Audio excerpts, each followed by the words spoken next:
So hi everyone. This panel is titled Corporate Innovation Masterclass, and that is very fitting as I am here with a team of masters in innovation. Those that don't know me, my name is Elad. I head the UK-Israel Tech Hub at the British Embassy in Israel. Our job is to find the best and the brightest in Israel and match them with brilliant companies in the UK. We've been around for 8 years, facilitated around 200 of these partnerships, which is why I'm very excited to have this panel with me, because these are the main stakeholders in our world between the UK and Israel. So I'll begin with a round of introductions. Let the team present themselves. Jonathan? Yeah, hi, I'm Jonathan Tudor. I'm head of technology strategy at Centrica, which is the largest energy company in the UK. We're also active in North America. So the role of the teams that we have is both the investments. We do pretty much what the last panel described, but we also have a team called the Labs team, which is run by Sam Salisbury, who's also in the audience, to try and figure out what are the things that we're going to need as our industry transitions to the new way of working. Chaim Chani, the chairman of the UK-Israel Tech Hub. That's my afternoon job, my day job. I'm running a private equity late-stage growth fund by the name of IGP, which manages $600 million and have made investment in late-stage growth companies, 14 investments. Prior to that, the permanent secretary of the Ministry of Finance and the CEO of NICE Systems. Hi, afternoon. I'm Rikesh Shah, I'm the Head of Commercial Innovation at Transport for London. I also sit on the Smart London board.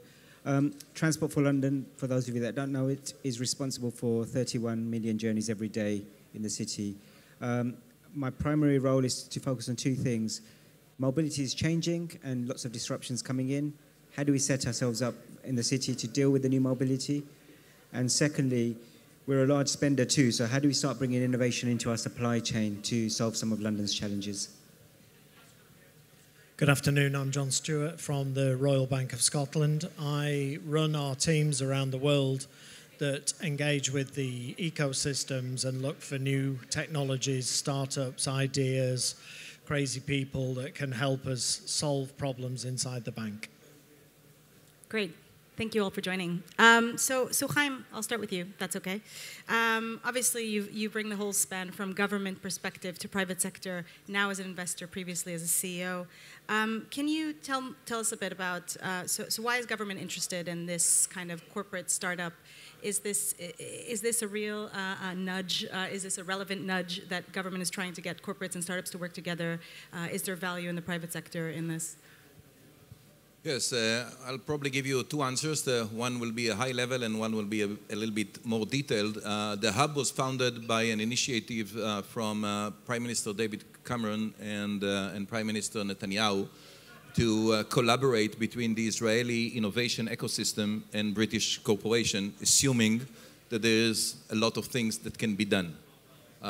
7 years later, the hub model has now been replicated by the UK government, and it is being built in many other countries, probably realizing that this thing is up to something and really bringing value. So that's kind of a high-level, after-the-fact answer. On a more specific note, if you are looking at the Israeli with the UK, there are many verticals, many areas where there is a potential for value. We Israelis tend to complain a lot about our healthcare system, but it's actually not that bad, and I'm not working for the Israeli government now, with very large HMO, with a very developed digital innovation system that supports Israeli citizens. And when I demonstrate to my UK friends what I can do with my mobile app, being a member of one of the Israeli HMO, this is a major development. So just if you're looking at healthcare, digital healthcare, and the needs of the NHS and the need of the public sector for innovation in this sector, it's amazing. I'm sure that we'll hear from the TfL later on many challenges with respect to congestion and other areas.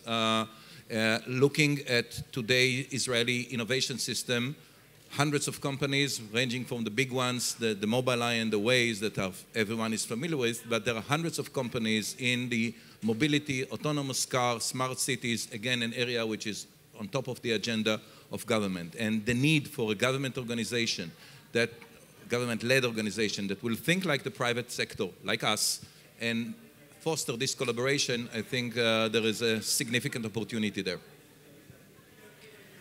Okay, thanks. Later on, maybe we'll hear about a couple examples from your portfolio company, so we'll get to your other hat later. Jonathan, gotta ask, corporates and startups, is it, have you been seeing successful traction? Is this a thing that you do to look cool? Is this a branding stunt for Centrica, or are you seeing success with incorporating tech into Centrica? Yeah, it's not just to look cool, despite what you might think. No, it does. It follows on from that last panel again. I think it particularly for us and probably for the banking sector as well. It's not just us; it's the whole sector and the industry going through a big transition, right? And digital plays a role in that. Other new technologies play a role in that.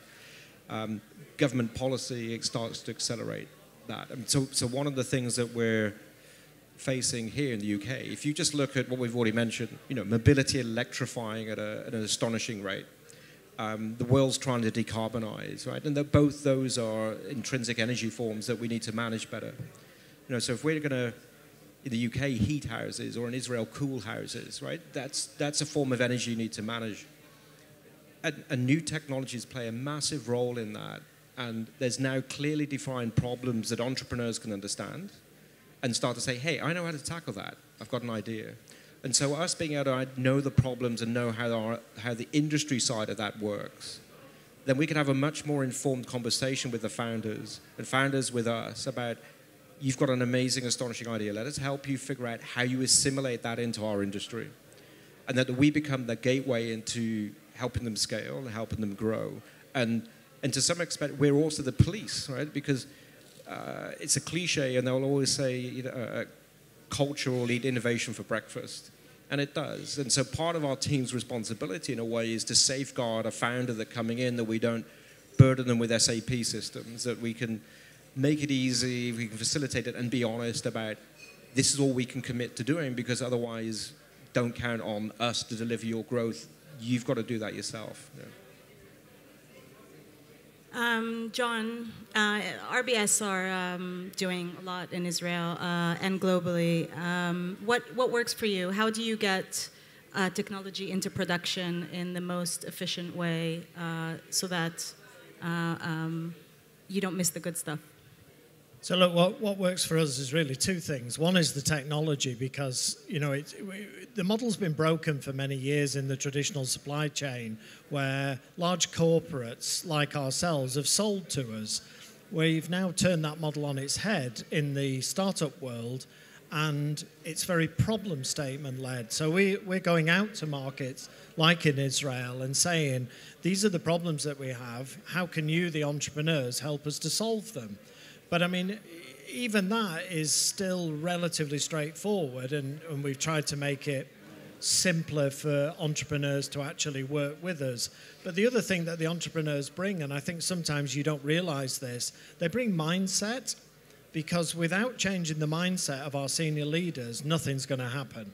And so, whilst we all love to say we've implemented X, Y, and Z at scale, there's this hidden agenda of changing the mindset of the company, and that's been part of the success that RBS has had through immersing our leaders in places like Israel, taking them out there and showing them how things can be done differently. Chaim? If I may add, you're very modest. I think that the model that RBS has built is something that every company that is looking at innovation, working with startup, is something that you should look at. I think the seriousness, the way that you have worked with startups, the model, the commitment that you had with the stakeholders, I think that you are seeing results. Companies, startups that are working with you are seeing results, and this is definitely a benchmark, to my humble opinion, subjective opinion, is a benchmark for the industry.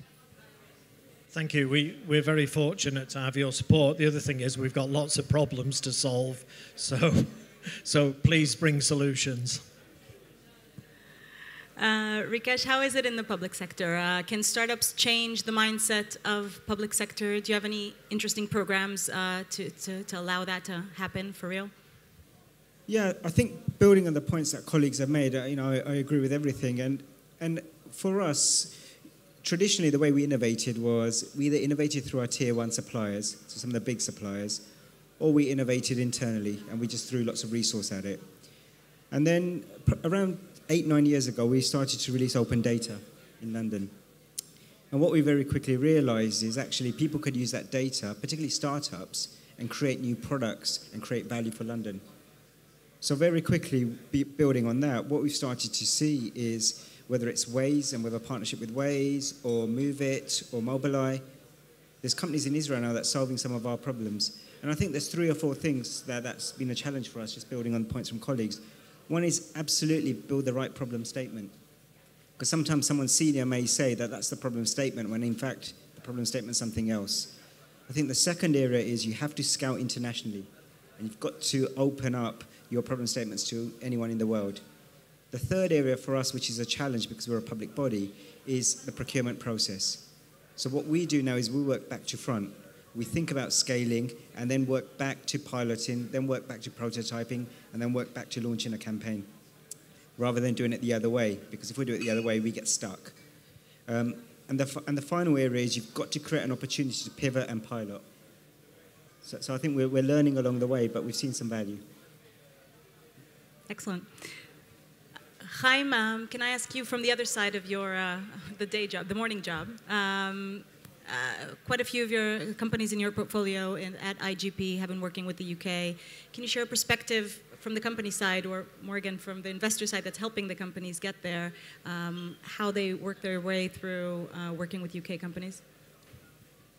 I think if I look at the examples of some of our portfolio companies, I would like actually to pick maybe examples that are not as straightforward. Here is an Israeli company bringing a new algorithm or a new patent or a new technology, but actually how it can combine with business innovation in the UK.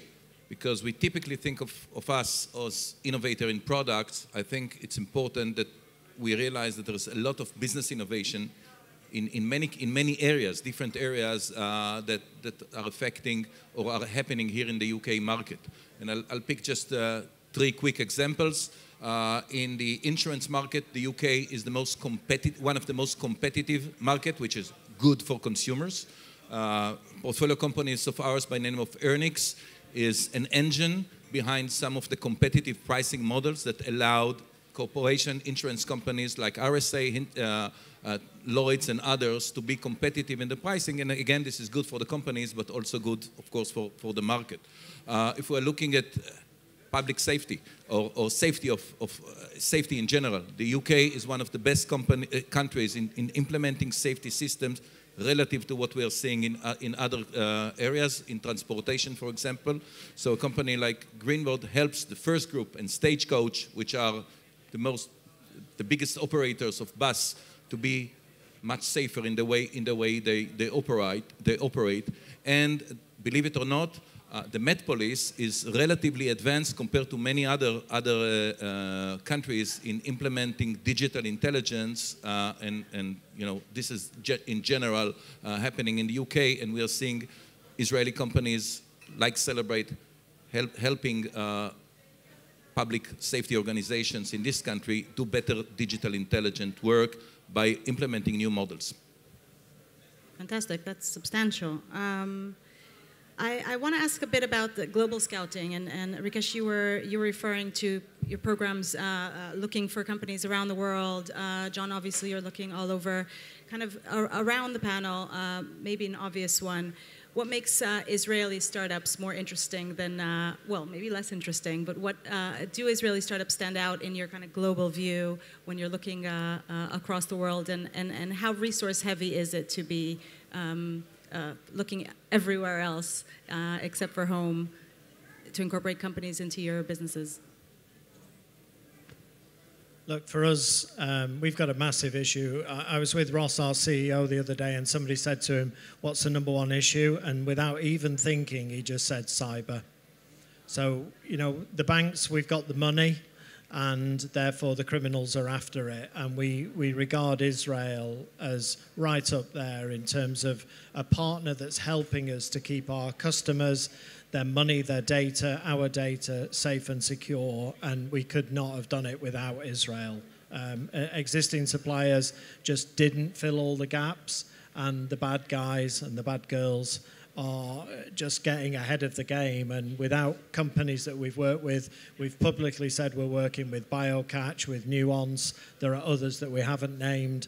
We would not be where we are today. And our CEO of our retail business has made a commitment that we're going to eliminate some of the most complex types of fraud, account payment, push fraud, using an Israeli company. And, it's just good news all round. Right. Rikesh? Yeah, I mean, a couple of examples here. So bus safety is a big challenge for us, and we issued a challenge to the market, and Mobileye very quickly developed a product around sensors on the buses, and as a result, it's helping to reduce collisions. We're doing some testing at the moment. That's one, but the other one I want to touch on is the work we've done with MoveIt. So accessibility around mobility is a big challenge, particularly as we have an aging population. And we had a digital summit in London, and I was delighted to see colleagues from MoveIt fly in. And what impressed me really quickly was they updated their product within 5 days for our customers, and they had a series of accessibility features. Now, I've not seen anything like that ever before. So the professionalism and the level of I guess, the knowledge is really impressive. So we're not dealing with what I would say people just randomly approaching us. It's people that know their product and they know how they can add value to London. Excellent. So the UK Israel Tech Hub yesterday came out with a report announcing that we would like to launch a landing pad here in the UK that would create more opportunity for UK companies and Israeli startups to work together, assuming that that kind of proximity would feed in well with the difference in pace between corporates and startups, and generally speaking, to better understand the market in the UK. Jonathan, does this feed into the strategy that you guys have out in Israel currently, and your plans going forward? Look, I think anything that encourages more frequent dialogue and communication around it is what we said. Like we've got very clear definitions of problems we need to get solved, or we've got very opaque understanding of the new markets that are evolving or shaping that we want to move into. And so the more frequency that we can get in with founders and create the opportunities to do that, I think both sides are going to benefit, so welcome it, absolutely. Chaim, maybe from the investor point of view, because this might be an interesting space for UK investors to get into the Israeli market because of that new proximity. Yes, I think that the launch of the landing pad for Israeli startups is going to impact or encourage UK investors into these startups, because they will be able to work with them more on a day. Both corporations and investors assist the startups at a relatively early stage.